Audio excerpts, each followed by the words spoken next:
ہم سنے تھے یہاں سے جب جاتے ہیں تو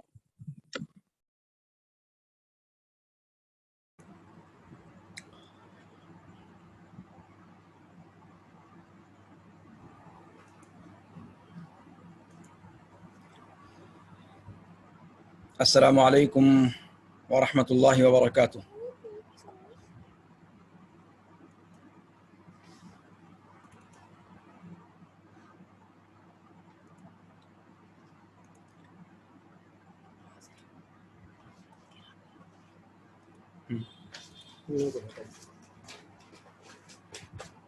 ابھی سنو، جوائن کر چکے ہو کیا اس کو؟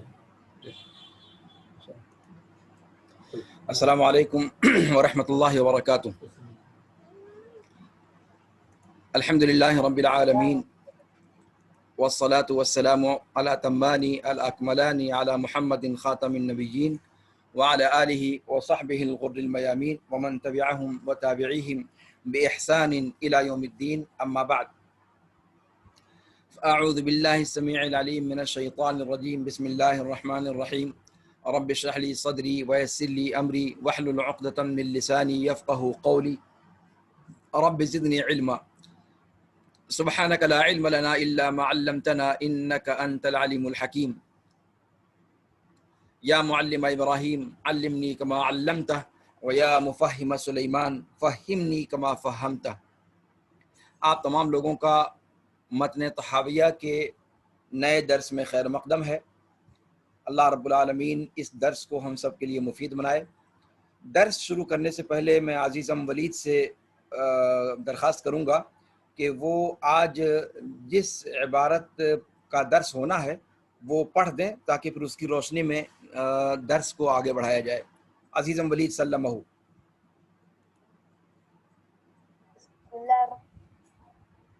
السلام علیکم ورحمۃ اللہ وبرکاتہ۔ وعلیکم السلام ورحمۃ اللہ۔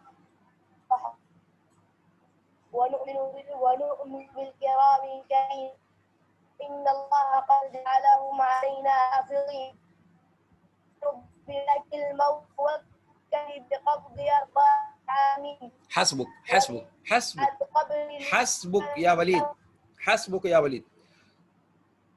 یہ دو فقرے ہیں جو امام طحاوی رحمہ اللہ نے فرمائے ہیں، اور انہی دو فقروں پر آج ہمارا درس مشتمل رہے گا، اور کوشش کروں گا کہ امام طحاوی رحمہ اللہ نے ان دو سطروں میں جو بات کہنے کی کوشش کی ہے اس کو صحیح طریقے پر اور صحیح سیاق میں آپ کے سامنے رکھ سکوں۔ بہت قیمتی آج کا موضوع ہے، اور حقیقت میں مجھے یقین ہے کہ آپ لوگوں کو اس درس سے خود بھی محسوس کریں گے کہ اس سے آپ کو خاطر خواہ فائدہ ہوا ہے۔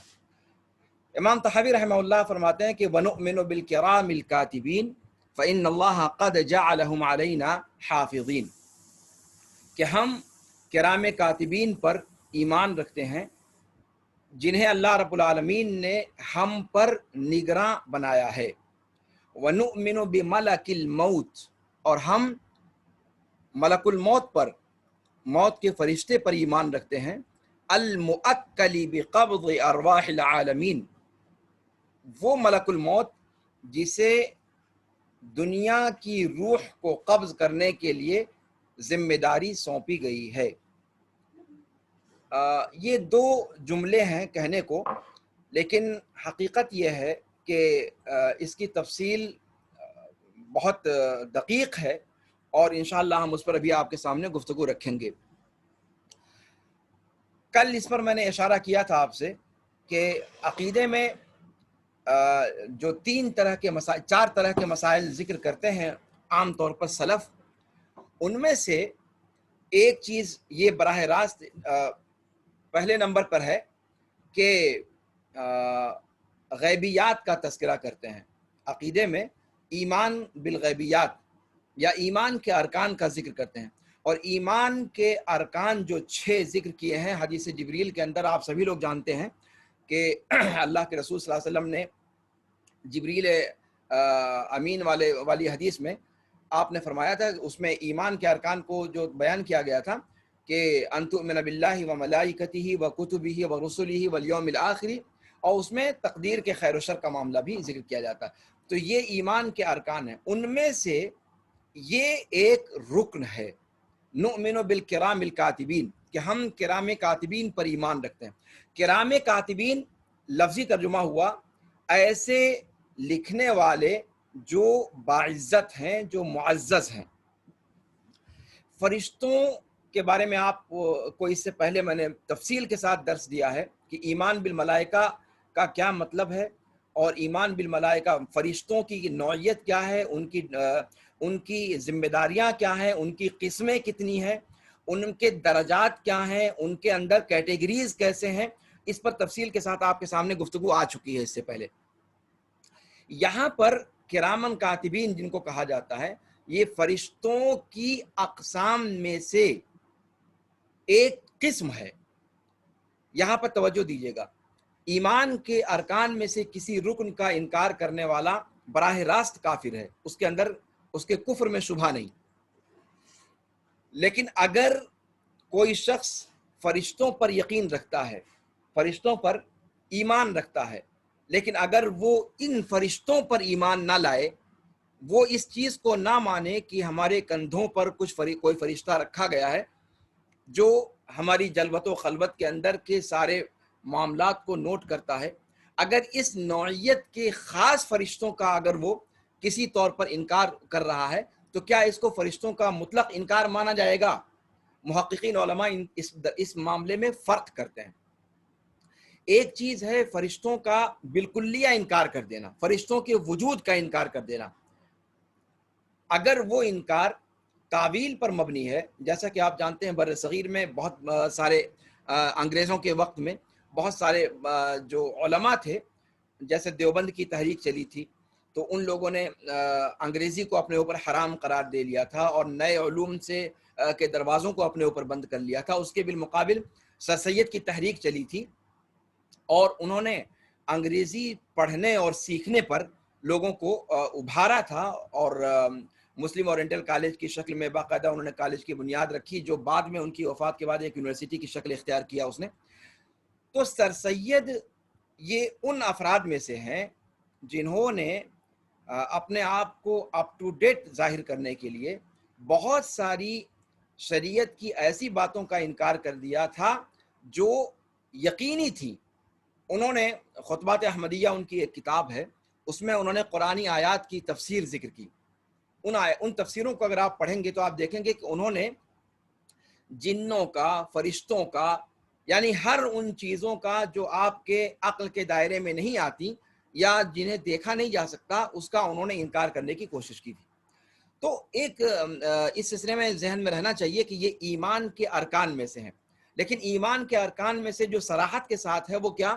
ایمان بالملائکہ، فرشتوں پر ایمان۔ اگر کوئی بندہ فرشتوں کا بالکلیہ انکار کر دیتا ہے تو اس کے مسلمان ہونے کا کوئی سوال ہی نہیں پیدا ہوتا۔ اسلام ایمان کے ارکان میں سے کسی ایک رکن کا انکار اس کو کافر بنا دیتا ہے۔ اگر تعویل نہیں ہے تو، اگر کسی تعویل کی بنیاد پر، اگر کسی دلیل کو اپنی فہم کی بنیاد پر، وہ دلیل کی بنیاد پر اگر ایسا کر رہا ہے، تب اس کے لیے سوچا جائے گا کہ اس کی دلیل کیا ہے، اس کے مطابق پھر اس کا فیصلہ کیا جائے گا۔ لیکن اگر کوئی یوں ہی مطلق انکار کر دے، ساری دلیلوں کا انکار کرتے ہوئے، تو وہ اس کے مسلمان باقی رہنے میں کوئی شبہ، مسلمان جو ہے وہ کبھی وہ باقی رہ نہیں سکتا۔ تو فرشتوں پر ایک اجمالی ایمان ہے، اور یہاں فرشتوں کے پر ایمان کا تذکرہ تو ہے، لیکن فرشتوں کا یعنی من جملہ ذکر نہیں ہے، ان کے فرشتوں کی جو الگ الگ کیٹیگریز ہیں ان میں سے ایک کیٹیگری کا ذکر کیا گیا ہے۔ تو یہاں اگر کوئی بندہ اس کا انکار کرتا ہے لیکن فرشتوں کے وجود کا وہ انکاری نہیں ہے تو اس کو علماء محققین نے کافر نہیں گردانا ہے، گنہگار ہوگا، اور اس گنہگار اپنے جو ہے جرم کے اعتبار سے اللہ رب العالمین کے ہاں اس کا مواخذہ ہوگا، یہ ساری چیزیں ہوں گی۔ لیکن اگر فرشتوں کے اقسام میں سے کسی قسم کے بارے میں اگر وہ کفر کا یہ انکار کا رویہ اختیار کرتا ہے تو وہ کافر نہیں ہوگا۔ اس چیز کو ذہن میں رکھیں آپ۔ ایک ایمان بالملائکہ اجمالی ہے، فرشتوں کا اگر اقرار کر رہا ہے وہ، لیکن تفصیل میں کسی خاص نوعیت کی فرشتوں کا اگر وہ انکار کرتا ہے تو اس کو کافر نہیں گردانا جائے گا. یہ محققین علماء اس کی تفصیل بیان کرتے ہیں. اس کے بعد آئیے کہ فرشتوں کی جو ذمہ داریاں اللہ رب العالمین نے سونپی ہیں ان میں سے کچھ فرشتے ایسے ہیں جو اللہ رب العالمین نے ہر انسان کے کندھے پر بیٹھا رکھے ہیں اور جن کا کام یہ ہے کہ وہ انسان کے اعمال کو نوٹ کرتے ہیں. انسان کے اعمال کو عام طور سے جب یہ بات کہی جاتی ہے تو ہمارے ذہن میں آتا ہے کہ اعمال سے مراد ہم جو حرکتیں کرتے ہیں جو افعال انجام دیتے ہیں اس کو نوٹ کرتے ہیں. حالانکہ یہ بہت بڑی غلط فہمی ہے. قرآن نے جو سورہ انفطار میں کہا کہ کرامن کاتبین یعلمون ما تفعلون، یعلمون ما تفعلون، کہ وہ علم رکھتے ہیں ان تمام کرتوتوں کا جو بندہ کرتا ہے، جو تم کرتے ہو. اب کرتوت کا تعلق صرف انسان کے اعضاء و جوارح سے نہیں ہے. محققین علماء نے اس میں تفصیل بیان کی ہے. انہوں نے کہا کہ کرامن کاتبین کے بارے میں اللہ تعالیٰ نے فرمایا کہ وہ ہر چیز کو جانتے ہیں جو تم کرتے ہو. تو انسان کچھ کام اپنے دل سے کرتا ہے.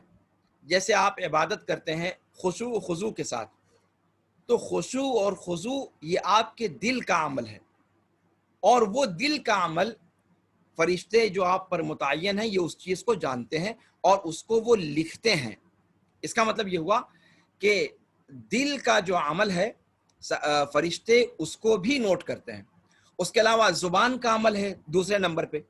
زبان کے ذریعے سے جو بات کہی جاتی ہے، ما یلفظ من قول الا لدیہ رقیب عتید، قرآن نے کہا کہ جو کچھ بھی ما یلفظ من قول، کہ وہ بندہ کوئی لفظ اپنی زبان سے نہیں نکالتا ہے مگر اس پر تیار لکھنے والے موجود ہیں، نگراں. تو یہاں پر آیت کریمہ سورہ قاف کی جو آیت ہے یہ ان اعمال کے بارے میں بتلا رہی ہے جو انسان اپنی زبان سے کرتا ہے. دھیان دیجیے گا. تو پہلی نوعیت یہ فرشتے کرامن کاتبین جن اعمال کو نوٹ کرتے ہیں ان میں سے پہلی قسم ان اعمال کی ہے جو انسان اپنے دل سے کرتا ہے. جیسے خشوع و خضوع کے ساتھ کسی چیز کو کرنا، یا کسی چیز کو سے محبت کرنا، کسی چیز سے نفرت کرنا، یہ ساری کی چیزیں. حسد کا معاملہ ہے، یہ ساری کی ساری جو دلوں کی بیماریاں ہیں تو وہ دلوں کے اعمال ہیں. تو دلوں کے اعمال کو بھی فرشتے لکھتے ہیں. نمبر ایک وہی ہے، نمبر ایک اور اساس اور بنیاد وہی ہے جس کو ہمارے ذہن و دماغ میں ہم لوگ اس کو جگہ نہیں دیتے.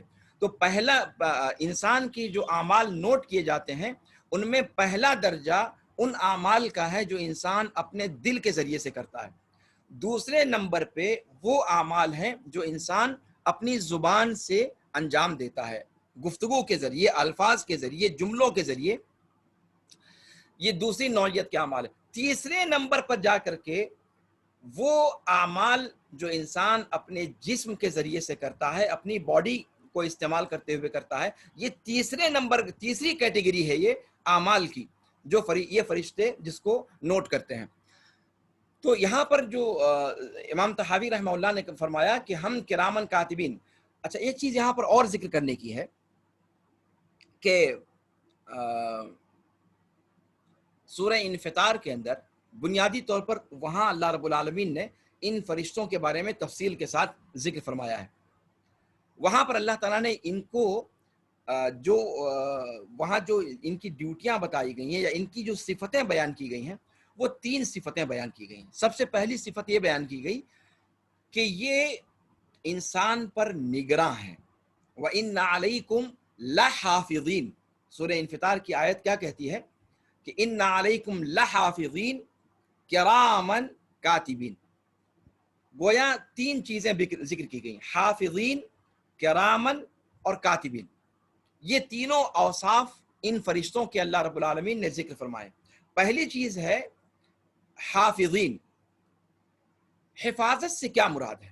حافظین کا جو صیغہ قرآن نے استعمال کیا ہے، حفظ 2 طرح کا ہوتا ہے.